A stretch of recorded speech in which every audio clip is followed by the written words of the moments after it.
Hi good morning all. Daily morning 8 o'clock நம்மளுடைய சேனலில் வந்து டிஎன்பிசி ப்ரிப்பேர் பண்ணுற ஸ்டூடெண்ட்ஸுக்கு தினமணி நியூஸ் பேப்பர் ரீடிங்ஸ் வந்து பார்த்துட்ருக்கோம்.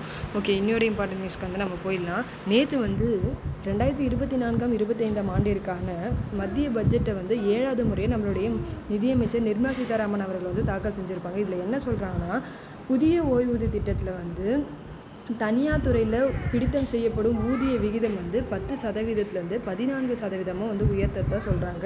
நெக்ஸ்ட்டு வந்து என்னென்னா, தனிநபர்கள் ஓய்வூதியதாரர்களுக்கான ஸ்டாண்டர்ட் டிடக்ஷன் வந்து 75,000 வந்து உயர்த்துறாங்க. அடுத்ததாக குடும்ப ஓய்வூதியதாரர்களுக்கான நிலையான கழிவு வந்து 25,000 வந்து உயர்த்துறாங்க. சரிங்களா? இதில் முக்கியமான விஷயம் என்னென்னா, பழைய வரி விதிப்பு முறையில் எந்த ஒரு மாற்றமும் கிடையாது. அதுக்கப்புறம் என்னென்னு பார்த்தீங்கன்னா, ஸ்டார்ட் அப் நிறுவனங்களை முதலீடு செய்வதற்காக விதிக்கப்படுற ஏஞ்சல் வரியை வந்து ரத்து செஞ்சுருக்காங்க. ஓகேங்களா? கிராமப்புற மேம்பாட்டுக்காக 2.66 லட்சம் கோடியை வந்து ஒதுக்கியிருக்காங்க. நெக்ஸ்ட் இங்கே பார்த்தீங்கன்னா, புதிய வருமான வரி முறையில் வந்து 3 லட்சம் வரைக்கும் வந்து வரி கிடையாது.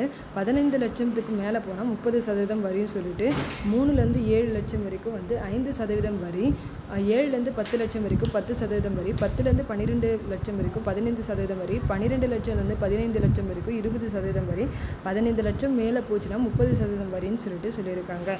நெக்ஸ்ட் என்னென்னு பார்த்தீங்கன்னா, எந்தெந்த பொருட்கள் எல்லாம் விலை குறைய போகுதுன்னு பார்த்தீங்கன்னா, தங்கம், பிளாட்டினம், பலேடியம் போன்ற உலோகங்களும், கைபேசியினுடைய உதிரி பாகங்களும், நெக்ஸ்ட் முக்கியமானது புற்றுநோய் மருந்துகளும், மருத்துவ பயன்பாட்டுக்காக பயன்படுத்துகிற எக்ஸ்ரேனுடைய உதிரி பாகங்களும், அனைத்து வகையான இயற்கை மணல்களும், நீர்வாழ் உயிரினங்களுக்கான தீவனங்கள், குவார்ட்ஸ் பவளக்கற்கள், ஜவுளி தயாரிப்புகள், ஃபெரோ நிக்கல் மற்றும் பிளிஸ்டர் தாமிரம் போன்ற எஃகு தயாரிப்புகள் வந்து விலை குறைய போகுது. எந்தெந்த பொருட்கள் எல்லாம் விலை உயர போகுதுன்னு பார்த்தீங்கன்னா, பிளாஸ்டிக், சூரிய மின்கல அடுப்பு, ஆய்வக ரசாயனங்கள், பூங்காக்கள் பயன்படுத்தப்படுற பெரிய குடைகள் சொல்லிட்டு இதனுடைய பொருட்களினுடைய விலைகள் எல்லாமே வந்து உயர போகிறதா வந்து சொல்கிறாங்க. ஓகே, நெக்ஸ்ட் இங்கே பார்க்கலாம். நெக்ஸ்ட் இங்கே பாருங்கள், ஊரக வேலை உறுதியளிப்பு திட்டத்தில் வந்து 86,000 கோடி வந்து நிதி ஒதுக்கியிருக்காங்க. இது எல்லாமே போன பட்ஜெட்டை கம்பேர் பண்ணும்போது அதிகமாக நிதி ஒதுக்கப்பட்ட திட்டங்கள். சரிங்களா? அணுசக்தி திட்டங்களுக்காக 2,228 கோடி வந்து நிதி ஒதுக்கீடு செஞ்சுருக்காங்க. செமிகண்டக்டர்ஸ் மற்றும் டச் ஸ்க்ரீனுடைய உற்பத்தியில் வந்து 6,903 கோடி வந்து நிதி ஒதுக்கீடு செஞ்சுருக்காங்க. நேரடி பணப்பலன் மாற்றம் தரக்கூடிய எல்பிஜியில் வந்து 1,500 கோடி வந்து நிதி ஒதுக்கீடு செஞ்சுருக்காங்க. நெக்ஸ்ட் இங்கே பாருங்கள், பணிபுரியும் மகளிரினுடைய நல மேம்பாட்டுக்காக 3 லட்சம் கோடி வந்து நிதி ஒதுக்கீடு செஞ்சுருக்காங்க. இதில் என்ன சொல்கிறாங்கன்னா, அவங்களுக்கான, அதாவது பணிபுரியும் மகளிருக்கான தங்கும் விடுதிகள், குழந்தை பராமரிப்பு மையங்களை வந்து அரசினுடைய சார்பில் ஏற்படுத்த போகிறாங்க. நெக்ஸ்ட் இங்கே என்னென்னா, நாட்டில் தொழில் முனைவோரை ஊக்குவிக்கும் திட்டம் தான் வந்து முத்ரா கடன் திட்டம். இதன் மூலமாக 10 லட்சம் வரைக்கும் இது வரைக்கும் கடன் வழங்கிட்டு வந்தாங்க இல்லையா? இதற்கப்புறமா வந்து 20 லட்சம் வரைக்கும் வந்து கடன் கொடுக்க போகிறாங்க. சரிங்களா? ஓகே, நெக்ஸ்ட்டு பார்க்கலாம். இம்பார்ட்டண்டான நியூஸ் தெரியுங்க பாருங்கள்.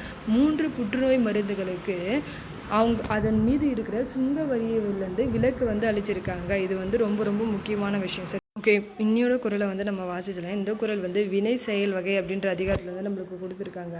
சூழ்ச்சி முடிவு துணிவெய்தல் அத்துணிவு தாழ்ச்சியுள் தங்குதல் தீது. இந்த குரலினுடைய பொருள் என்னென்னு பார்த்தீங்கன்னா, ஆராய்ந்து எண்ணுவதற்கான எல்லை எதுன்னு பார்த்தீங்கன்னா, நம்ம துணிவு கொண்டு ஒரு செயலை செய்வது மட்டும்தான்.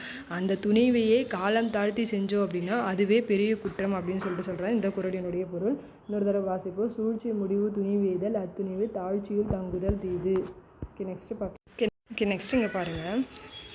டெல்லி காவல்துறைக்கு வந்து மத்திய பட்ஜெட்டில் 11,400 கோடி வந்து நிதி ஒதுக்கீடு செஞ்சுருக்காங்க. நெக்ஸ்ட் அது மட்டும் இல்லாமல் இந்தியாவை வந்து உலகினுடைய சுற்றுலா மையமாக வந்து உருவாக்குறதுக்கான முயற்சிகளை வந்து இந்த பட்ஜெட்டில் வந்து அறிவிச்சிருக்கதா சொல்கிறாங்க. ஓகே, நெக்ஸ்ட் இங்கே பார்க்கலாம். இங்கே பாருங்கள், தொடர்ந்து 7வது முறை, நேற்று பார்த்தோம் இல்லையா, தொடர்ந்து 7வது முறையாக பட்ஜெட் தாக்கல் செஞ்சு தொடர்ந்து 5 முறை பட்ஜெட் தாக்கல் செய்த முன்னாள் பிரதமர் மொரார்ஜி தேசாயினுடைய சாதனையை வந்து முறியடிச்சிருக்காங்க மத்திய அமைச்சர் நிர்மலா சீதாராமன் அவர்கள். ஓகேங்களா? ஓகே, நெக்ஸ்ட் இங்கே பாருங்கள். சீனாவில் வந்து ஓய்வு பெறும் வயது வந்து இது வரைக்கும் 78 வந்து அதிகரிச்சிருக்கு அப்படின்னு சொல்கிறாங்க. அதாவது 36 வயதாக இருந்ததை 78 வந்து மாற்றிருக்கதா வந்து சொல்கிறாங்க. ஓகேங்களா? ஓகே, நெக்ஸ்ட்டு பார்க்கலாம். ஓகே ஃப்ரெண்ட்ஸ், இன்னோட கரண்ட் அஃபேர்ஸ் வந்து இதோட கம்ப்ளீட் ஆகுது. Thank you all.